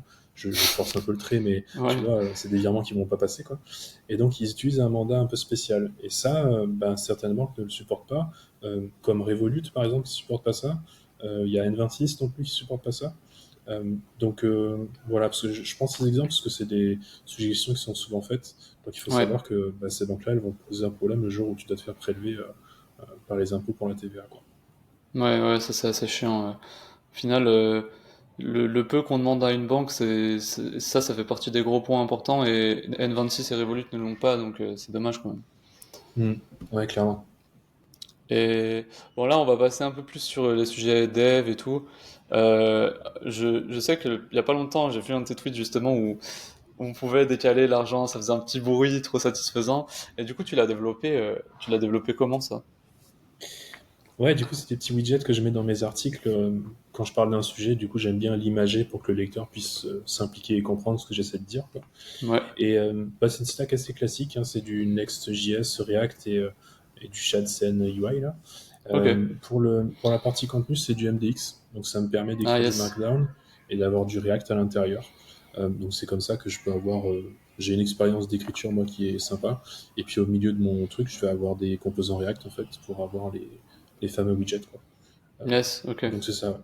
Ouais. Ah, c'est bien, ouais, bah, je l'utilise aussi pour écrire mes formations, pareil, sur du MDX. Mm. Donc c'est cool. Je sais que enfin, c'est pas un truc chiant, mais pour l'instant, j'ai un peu eu la flemme de le mettre en place. Je sais pas si toi tu l'as. C'est pour les images. Souvent, ce que je fais, du coup, c'est que j'upload les images sur un WordPress pour avoir un lien d'image et ensuite je le mets dans le MDX, enfin, dans le Mm. Markdown. Et du coup, toi, tu as mis un truc en place pour l'upload d'images? Non, alors j'ai pas encore eu le besoin, mais je pense que si j'avais à le faire, ce que je ferais, c'est que je mettrais l'image dans le répertoire public de Ouais, Next.js oui, c'est ça, qui ouais. permet d'hoster l'image. Et après, oui, là, du coup, tu mets le chemin dedans. Parce qu'effectivement, alors selon comment c'est codé, parce que dans le MDX, en théorie, tu sais, tu peux faire des imports locaux d'un composant ou d'autres choses, quoi. Donc si tu peux faire ça, ça veut dire qu'en théorie, tu peux résoudre aussi le chemin vers les images. Ouais, Mais si ton contenu il est dynamique, là, tu peux pas le faire parce que on part du principe que le contenu il est pas dans ton code, tu vois, il est juste injecté, ouais, quoi. Et c'est moi, c'est ça. le cas avec mes articles, par exemple. Et dans ce cas-là, effectivement, je peux pas résoudre de chemin local. Ouais. Donc il y a éventuellement le hoster en fait dans ton public du Next.js, quoi. Yes, yes, bah c'est ce que j'aurais pu faire, mais c'est vrai que comme après j'utilise le l'outil directement en ligne quand tu sais je vais pas dans mon localhost ou quoi. Hmm. Puis plus le fait de à chaque fois ça veut dire que tu dois push pour avoir les images et j'étais pas trop fan. Mais sinon ouais je crois qu'il y a Cloudflare ou des trucs que tu peux connecter j'imagine, mais c'est vrai que je me suis pas encore penché dessus. Comme c'est un truc que je peux contourner, qui est un peu chiant tous les jours, mais qui est pas ultra chiant, bah je le fais Hmm. quoi. Il faudrait Ouais, que je la ouais, mette non, en mais c'est place. clair. Et tu utilises quoi pour rédiger tes articles? Toi, du coup, tu as une interface Ouais, bah c'est l'interface de MDX. Je crois qu'ils ont un composant que tu peux afficher et tu peux directement taper dedans. Et du coup, ça fait que t'as la version où tu écris et ça donne direct le rendu. Et sinon, tu peux te Mhm. mettre dans une version texte Markdown où tu as le Markdown qui est écrit. Et après, bah c'est comme ça. C'est aussi après, je le stocke en base de données, le Markdown pur comme ça en string. Et puis soit il est rendu, ou soit il est dans mon composant que je peux modifier. Ok, ok. Ok, intéressant, je connaissais pas, parce que c'est vrai que du coup, moi, bon, en fait, c'est des fichiers que j'ai dans mon Ah oui, dépôt, tu vois, ouais. que je commit et que je push. Mais je connaissais pas ce truc-là. Enfin, je regarde parce que c'est intéressant. Bah, c'est vrai que pour du contenu statique, le Markdown comme ça, écrit, ça peut faire le taf, sachant que je me suis basé sur ce qu'a fait Melvin pour sa plateforme de formation. En Mhm. fait, il y a une formation qu'il a faite pour justement recréer une plateforme de formation. Donc je me suis basé sur ce qu'il a fait et c'est vrai que je sais qu'il a fait un template, une boilerplate pour un SaaS par exemple, et que ces articles ils sont gérés comme ça, où pareil, hein, c'est un markdown que tu as en local et qu'ensuite bah, tu es interprété. Mais je sais que pour cette plateforme de formation-là, on pouvait écrire directement dedans pour que ce soit plus, même pour faire des modifs. Encore un article, si des fois tu peux faire des modifs, mais un cours de formation, tu peux très souvent faire des modifs, donc ça, c'est intéressant. Mmh. Non, clairement. Puis ne serait-ce que si dans ton équipe il y a des non-tech, tu vois, Oui, même c'est si vrai. ça reste enfin, du MDX, Oui, c'est pas ça anodin va. comme truc non plus. Ouais.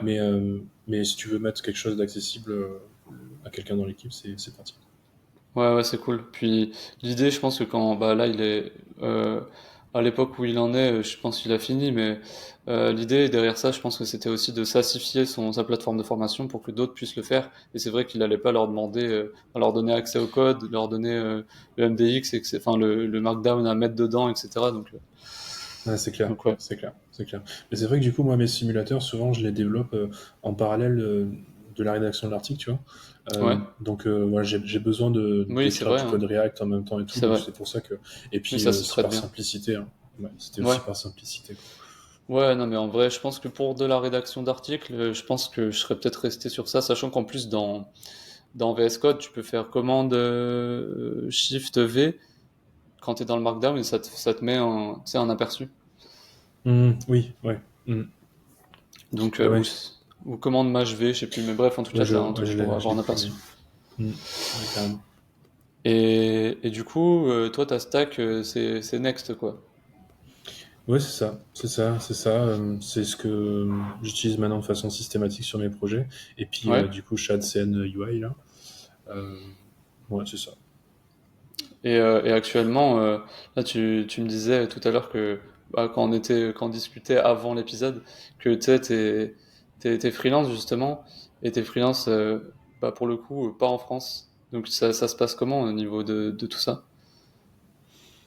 Ben, du coup, moi, là, le dernier client que j'avais, il était belge, mais la structure était immatriculée aux États-Unis. Enfin, euh, globalement, moi, ça n'a jamais été vraiment une question que je me suis posée, tu vois, en soi, que le client il soit français ou pas, que sa structure soit en France ou pas. Ouais, Tu vois, c'est des choses qui nous impactent peu, je trouve. Et nous, on est plus là pour apporter une expertise sur un sujet euh, ou répondre à un besoin, quoi.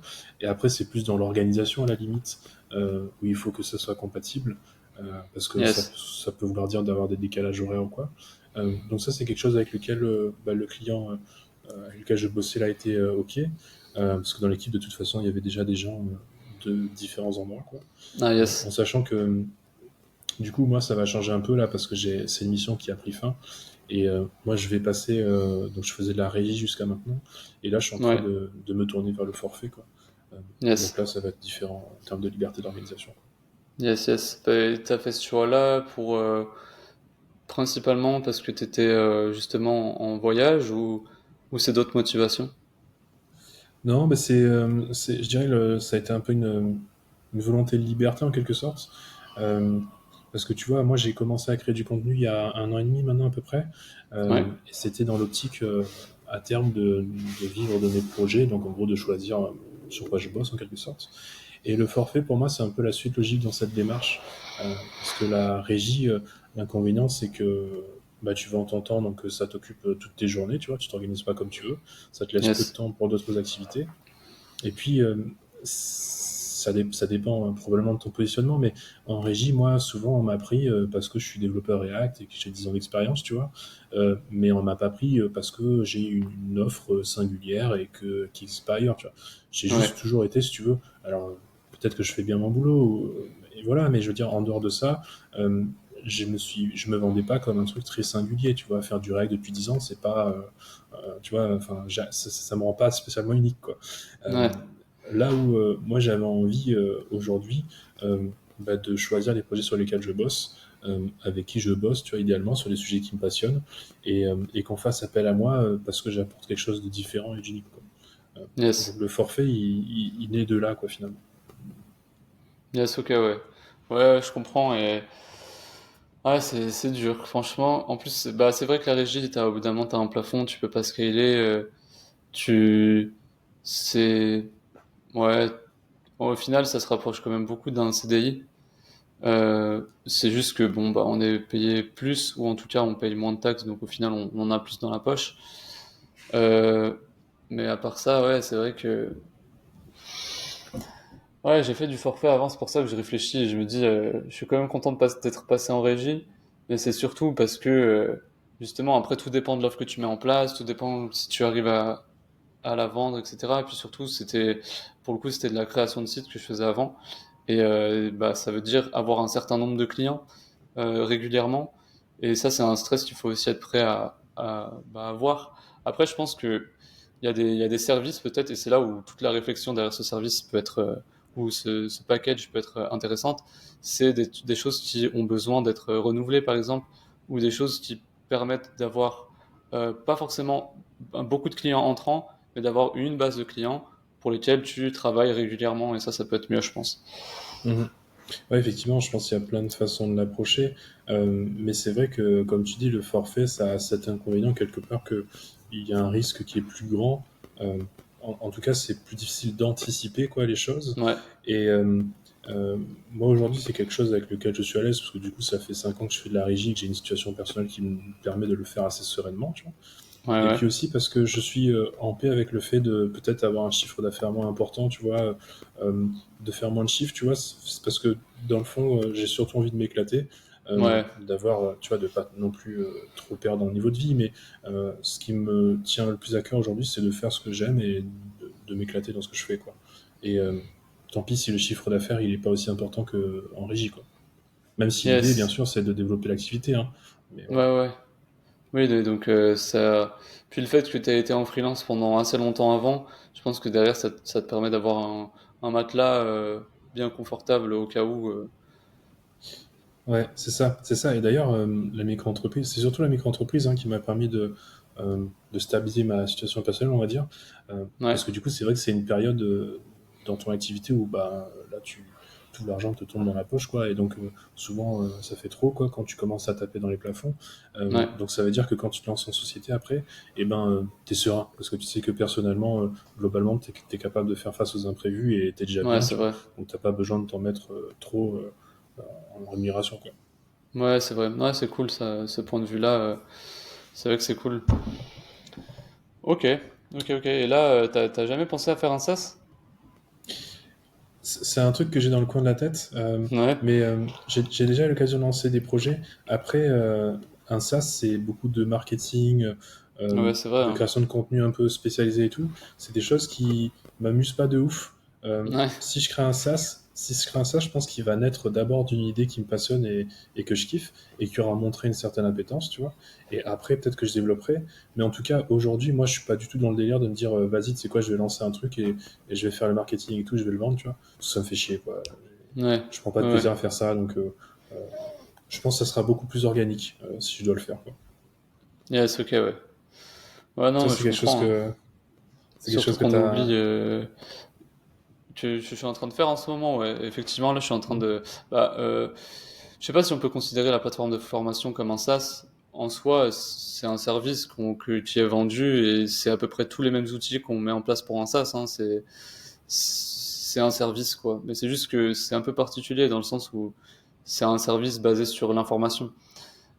Après, bah, il y a quand même des features que je mets en place justement pour aider, plus que d'avoir juste une plateforme où tu lis du contenu, mettre en place des outils justement. Donc c'est voilà, mais on pourrait. Enfin, moi je le considère comme un peu un SaaS, mais je suis en train de créer en ce moment un vrai SaaS entre guillemets. C'est un SaaS. Bah, pour le coup, ce sera du B2B. Et qu'est-ce que je peux dire de plus d'autre dessus? Bah, pour le coup, c'est quelque chose enfin, tu peux pas savoir à l'avance si ça va marcher. Par contre, je sais que quand j'en parle aux personnes concernées et aux business concernés, ils sont en mode, mais pourquoi ça n'a pas été créé avant ou pourquoi Après, ça, c'est pas forcément toujours bon signe dans le sens où si ça n'a pas été créé avant, c'est que peut-être qu'il n'y avait pas de marché. Mais pour le coup, c'est quelque chose qui, alors sans le développer, c'est-à-dire en ayant une version minimale de ce que j'ai créé en utilisant d'autres outils, mais qui sont pas faits pour, et bah j'ai réussi à avoir un truc qui bah, déjà me sert à moi et qu'on me demande comment j'ai fait pour le faire.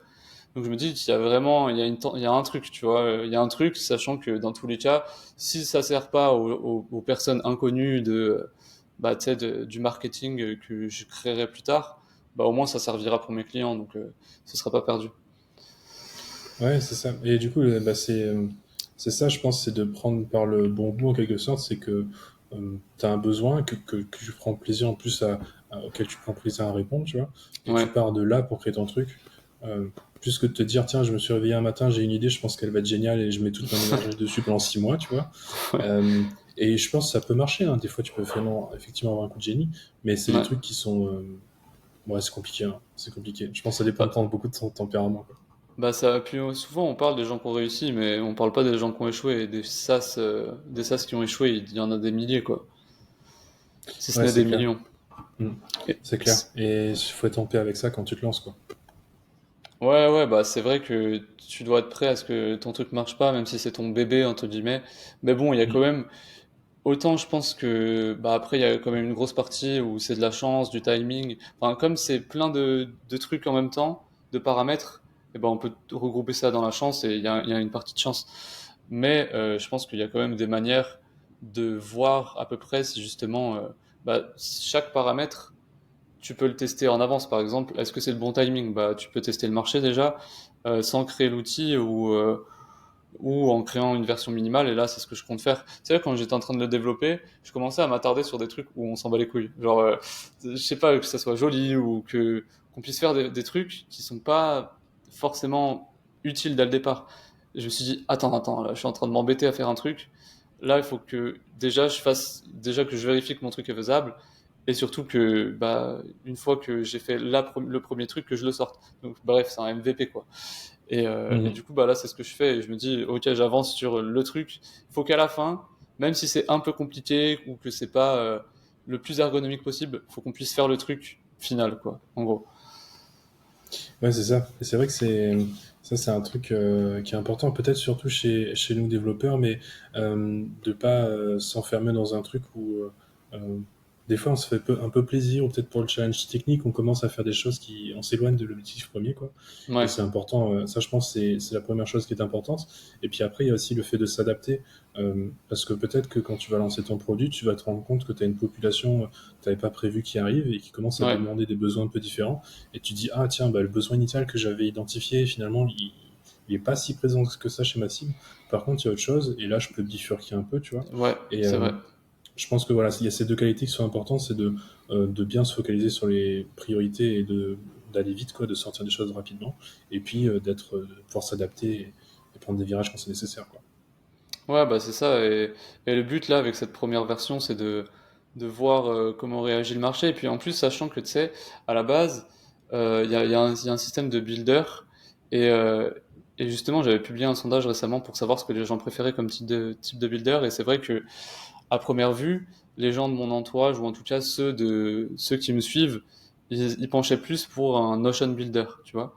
Mais moi, je le Mm. trouve assez compliqué à utiliser pour des gens qui sont dans ma typologie de personnes que je vise et qu'ils trouveraient ça trop compliqué. Alors qu'un bon vieux drag and drop que maintenant tout le monde sait à peu près utiliser, je pourrais déjà toucher plus large que moi je vise pas forcément justement des techos. Donc le but c'est que ce soit utilisable par des gens qui sont peut-être plus vieux, tu vois. Mhm. Ouais, et puis là, l'exemple que tu prends, je trouve, il est bien parce que Notion, c'est typiquement le genre de truc où ils ont 1000 concurrents. Il y a plein de gens qui essayent de Ouais, faire du Notion-like un peu. Et là, pour le coup, il y a un vrai gap technologique parce que Notion, mine de rien, c'est un produit qui est très complexe dans tout ce qu'il propose, dans l'expérience et tout. Et aujourd'hui, si ta stratégie, c'est d'aller faire comme eux, mais en mieux, ça me paraît irréalisable parce ouais, que les mecs, ils ont énormément d'avance. Si tu veux juste faire mieux, c'est perdu d'avance, tu vois. Si tu veux faire différemment, pourquoi pas, tu vois, mais il faut que ça soit assez franc quand même. Si tu essaies juste de reprendre un peu leur éditeur et d'ajouter un truc en plus de différent, pour moi, ça marche pas, quoi. Donc, je pense qu'il ouais, faut avoir conscience, euh, parce que du coup, ça veut dire que tu vas créer de la valeur que quand tu auras réussi à faire ce que eux ont déjà fait en amont. ouais. Donc, c'est un peu limite, tu vois. Ça veut dire que tu vas créer de la valeur dans très longtemps. Donc, ton truc, il a zéro valeur tant que t'as pas monté un immeuble complet, quoi. Bah c'est ça. Puis en plus, maintenant, les gens ont l'habitude de l'utiliser. Donc avant, même si on avait un truc similaire ou ne serait-ce qu'un tout petit peu mieux, bah déjà t'as pas envie de changer parce que tout le monde Mm. utilise ça, tu le connais bien. Maintenant, t'as pas envie de changer pour 1% de mieux. Donc à part s'il y a un truc qui vient vraiment tout changer, je pense que bah, on n'est pas, enfin c'est pas près c'est pas encore prêt d'arriver, quoi. Donc, Ouais, c'est clair. Puis t'as tout l'écosystème, tu sais, les gens qui vendent des templates, ouais, qui aussi, vendent ouais. des formations dessus, puis maintenant, bah, avec l'intelligence artificielle qui sont rajoutées dessus et tout, si tu veux rattraper tout ça, c'est impossible. Ouais, C'est, non, t'en as c'est quasi pour... impossible. ouais. Non, c'est pour ça qu'il faut peut-être se focaliser sur un besoin qui est plus petit, qui fait bien le truc en question. Parce que C'est ça, c'est ça. vrai que Mm. c'est une boîte à outils enfin, géante, quoi. Donc ça, Mm. c'est un peu souvent les devs, on- ils aiment bien développer ce genre de truc dans le sens où t'as envie de tout mettre, t'as envie de faire un truc gigantesque, mais des fois juste un truc qui fait une très bonne feature, ça fait le taf, et surtout ça sert Mm. à des personnes en particulier qui auront vraiment besoin de ce truc, quoi. C'est ça. Parce que si t'as besoin de construire un truc comme Notion avant de créer de la valeur, c'est que ton idée, elle est pas bonne, tu vois. Ouais, c'est vrai. C'est que tu... Ouais. Enfin, Oui, c'est vrai qu'au final, tu vois le truc que je suis en train de développer, et j'ai hâte de le partager, et de partager tout, le tout en entier. Mais avant que ça sorte, bah, je suis vraiment en train de le développer et je me dis, en fait, ça va pas prendre tant de temps que ça. C'est vrai que quand on y pense, tu te dis, Tain, il y a tellement de trucs à faire. Mais au final, pour faire un truc simple, le truc de base, bah, ça prend du temps, certes, mais ça prend pas non plus un temps infini. Donc au final, c'est cool parce que tu as des premiers retours et tu finis pas par passer un temps fou sur des trucs que personne va utiliser, quoi. mm. Ouais, c'est ça. Je pense qu'il faut plus le besoin que tu identifies est précis et plus tu Ouais, arrives à y répondre de façon efficace, tu vois, mieux c'est. Après, bien sûr, il y a des domaines dans lesquels tu as une complexité qui est nécessaire, quoi. ouais, Mais en tout cas, pour moi, les meilleurs produits, c'est ça, hein. C'est ceux qui arrivent à répondre de façon un peu chirurgicale à un besoin, tu vois, et ils le font tellement bien que les gens, bah, ils achètent et ils sont satisfaits du produit, quoi. Je pense qu'il faut ouais, c'est commencer par là, ça. en tout cas. C'est ça. Bon, on approche un peu de la fin. Je vais te poser une dernière question. Ce sera surtout sur tes coups de cœur. Bon, j'avoue que c'est surtout pour avoir une petite liste de trucs à lire prochainement ou de trucs à regarder. Là, ça va être éventuellement tes coups de cœur du moment. Donc, ça peut être. Bah, tu peux, si tu as la foi de répondre à toutes les questions, tu peux, hein. Mais là, par exemple, j'ai plusieurs questions. Ton outil préféré, ton film, ton livre, ta dernière formation et ton créateur préféré, comme ça je peux aussi m'abonner, peut-être découvrir de nouveaux comptes, mais déjà commençons par l'outil. C'est quoi ton outil préféré en ce moment? Ouais, c'est pas évident. Et puis, parce que je pourrais citer des trucs un peu que tout le monde cite en ce moment. Je sais que moi, il y a Ouais, Arc, par exemple, le navigateur que oui, j'aime beaucoup, tu vois. ouais. Il y a Spark aussi, le client mail que j'aime beaucoup. Si je dois citer un truc qui me fait gagner beaucoup de temps en ce moment et qui est un peu moins cité, c'est Text. Donc TEXTS. C'est une Ouais. application qui permet de centraliser différentes messageries. Donc tu Ah, peux comme mettre Beeper. Twitter, LinkedIn, c'est ça, comme Beeper, ouais. Ouais, Et ok. d'ailleurs, ils ont racheté Beeper. Euh, Ah et ouais, sérieux?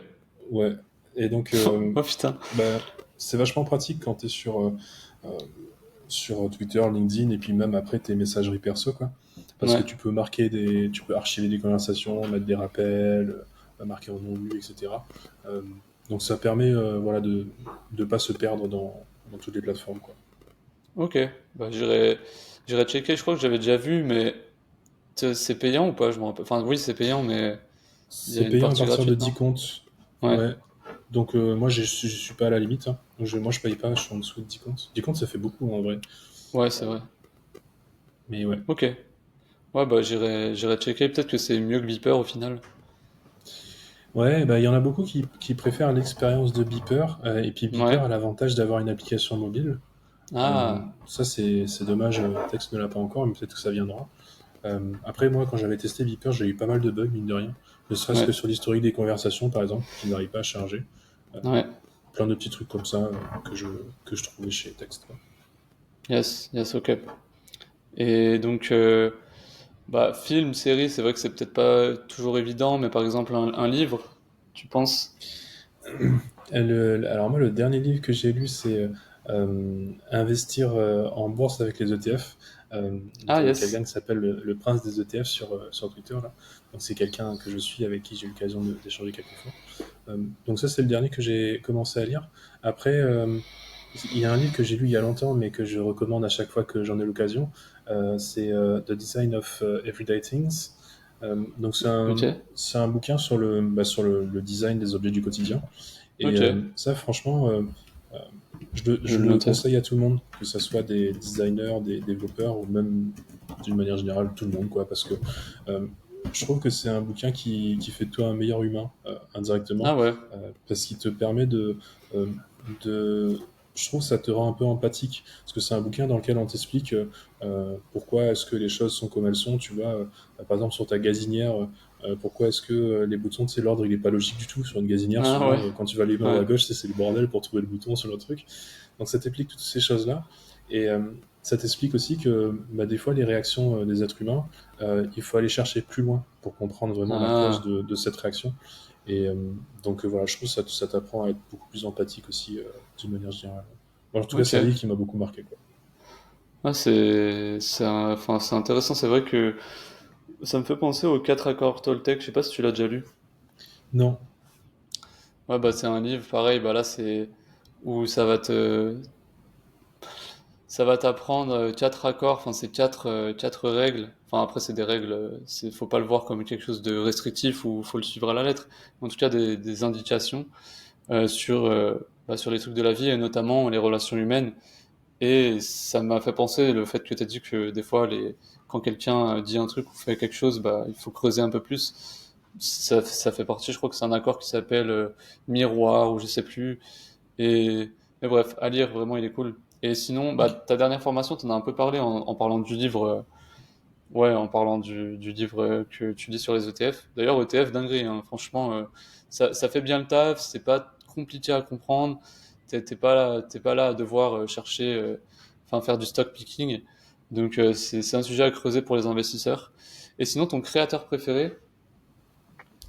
Elle est compliquée cette question, hein. Yes. Je, je, je- je peux pas me mouiller, tu vois, parce que je suis sûr que si je choisis quelqu'un, je vais en oublier d'autres, c'est compliqué. Ouais, Mais ce que je peux faire, par contre, c'est sur ma niche, donc pas dans la tech, hein, mais ouais, vraiment peut-être sur les sujets que je traite. Il y a un créateur sur YouTube que j'aime beaucoup qui s'appelle Bienvenue au cabinet. ok, Donc c'est une chaîne YouTube qui parle des sujets de comptabilité notamment. Et franchement, c'est un truc qui est tout public, hein, vraiment. Même quelqu'un qui aime pas la comptabilité, je pense qu'il regarde quelqu'une de ses vidéos et il va kiffer de ouf. Parce que c'est un yes. peu un mélange entre de l'amusement et de l'éducatif. Donc il va, par exemple, je sais qu'il y a une vidéo dans laquelle il t'explique à combien revient le burger de chez McDo, tu vois, pour McDo, combien d'argent il gagne avec, tu vois. Ok. Enfin, des exemples comme ça part de là, et derrière, il t'explique le montage, enfin plein de trucs super intéressants. Euh, et donc, ouais, vraiment, c'est celui que je recommande à tout le monde, ça. Ok, ok, bah j'irai checker. Je sais qu'il y a Dougs aussi, mais tu sais, eux c'est parce qu'ils ont leur SaaS avec, et qu'à la base le mec, bah il faisait des vidéos comme ça, puis j'imagine qu'ils ont créé l'outil après, je sais plus. Mais bon, c'est dans le même genre, quoi. Ouais, c'est ça. Bah, c'est vrai que Doug, c'est probablement la chaîne que j'ai le plus regardé. Ouais. Parce que maintenant, je suis abonné, je regarde toutes leurs vidéos. Donc, et puis même, j'ai suivi leur formation, parce qu'ils ont aussi des parcours de formation. Ah ouais? Donc, c'est probablement le créateur dont j'ai consommé le plus de contenu. Euh, et oui, c'est aussi une très bonne ressource. Ouais. Peut-être un peu moins grand public, dans le sens où là, c'est Oui. souvent un peu plus pointu. Mais je pense que Ouais. nécessaire de toute façon aussi, hein, pour nous qui sommes là-dedans, quoi. Bah Mais oui, disons c'est que pour vrai. quelqu'un qui a un peu peur de ces sujets, il peut commencer par Bienvenue au cabinet, et Ouais. après aller dans le pointu avec 12, quoi. Yes, yes. Ouais, c'est vrai qu'en plus, des fois, ils font des vidéos, Dougs, ils font des vidéos courtes, mais sur des sujets bien précis. Et enfin, tu comprends que si tu sais de quoi ça parle à la base, entre guillemets, ou au moins que tu as une bonne base, parce que c'est une vidéo courte, certes, mais qui rentre bien dans un détail précis d'un truc qu'il faut déjà connaître à la base. Mhm. Bref. Ouais, parce que c'est vrai qu'il y a un souci que moi j'ai rencontré, c'est que c'est compliqué de se poser des questions sur les choses que tu ne sais pas, Ouais, tu vois. ouais, bah, c'est comme ta Donc, citation là que tu mets que t'as mis en bannière Twitter là. ouais, c'est ça, les questions qu'on se pose pas encore. Et Ouais, c'est vrai que c'est compliqué, tu vois, d'arriver devant ton comptable et de lui poser des questions qui vont te permettre d'optimiser, par exemple, parce que tu sais même pas en fait l'étendue des possibles, tu sais pas ce qui est possible de faire, quoi.